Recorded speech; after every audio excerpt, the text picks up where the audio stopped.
Hey, Buddha, I know we just talked, but I still don't really understand how the self doesn't really exist. Well, again, to be clear, I think the self exists, it just doesn't exist in the way we typically think it does. Right, yeah, we're constantly changing or whatever, but like I'm doing things. Moment to moment, I'm in control. Right, control is a defining feature of how we imagine the self, but if we pay attention, very quickly it begins to break down. What? How? Okay, so for example, notice that when you speak, the words you use aren't really chosen by you as much as just kind of chosen. What? I know it sounds weird, but think about it. You don't go through a file of words in your head before you speak. You just speak. Like, who chose the words I just said? I did, but at the same time, I definitely didn't. They just sort of happened. Okay, I'm more confused now. Think about it this way. Everything is a product of cause and effect, but effects don't have control over their causes. A tree may hit the ground making a sound, but obviously the sound, the effect, has no control over its cause, which in this case is the tree falling. Right? Yeah. Right. So it is with us. The way we think, feel, and behave are ultimately effects of causes outside of our control, yet we identify with them and call them us, when in reality, they just sort of happen to us. Okay, yeah, things happen to me, sure, but I still react to them. Like, that's me controlling my reaction. I mean, sort of. How is that not what's happening?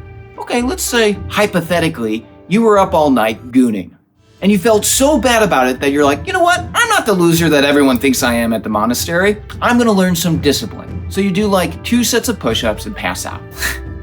So unrelatable. But there you were, reacting to something that happened to you, a negative feeling, and deciding to exercise your sense of control, your sense of self, by working out at 3 a.m. Right. Yeah, okay. But why is it that you reacted in that particular way to your deep sense of Gooner shame? Now you might say, well, I binge watched a bunch of David Goggin videos the day before instead of doing my chores, and that must have planted the seed for my sudden desire for discipline after gooning all night.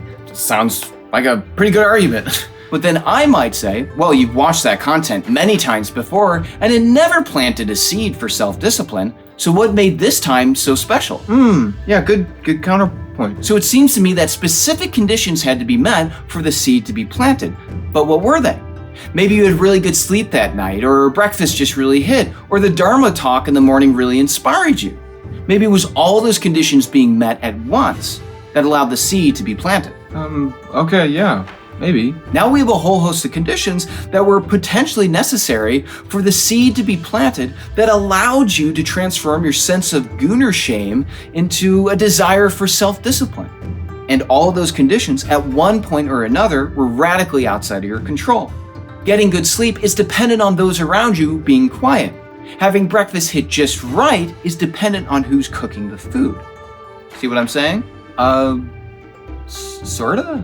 The point is, your reaction to your Gooner shame is not proof of a self that is defined by control, but rather a self that is defined by its lack of control. You didn't choose to plant the seed that caused you to want self-discipline, it just happened. Okay, if everything's radically out of my control, then that means I'm not going to be held responsible for my lazy Gooner behavior? Oh, no. You're in trouble. It's just that I know that control is ultimately an illusion, so I can personally forgive you, and you can forgive yourself. Oh, yeah. Duh. Yeah, don't be too excited, okay? Radical compassion doesn't exclude justice.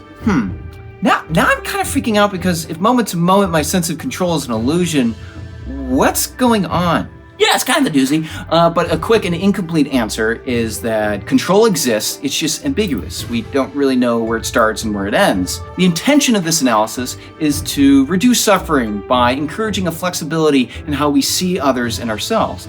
If it isn't helpful, then forget about it. Oh, okay, yeah, that's cool. Sorry, dude. Sorry, dude. You slapped me across the face? The conditions were met that I... Oh! Your ass.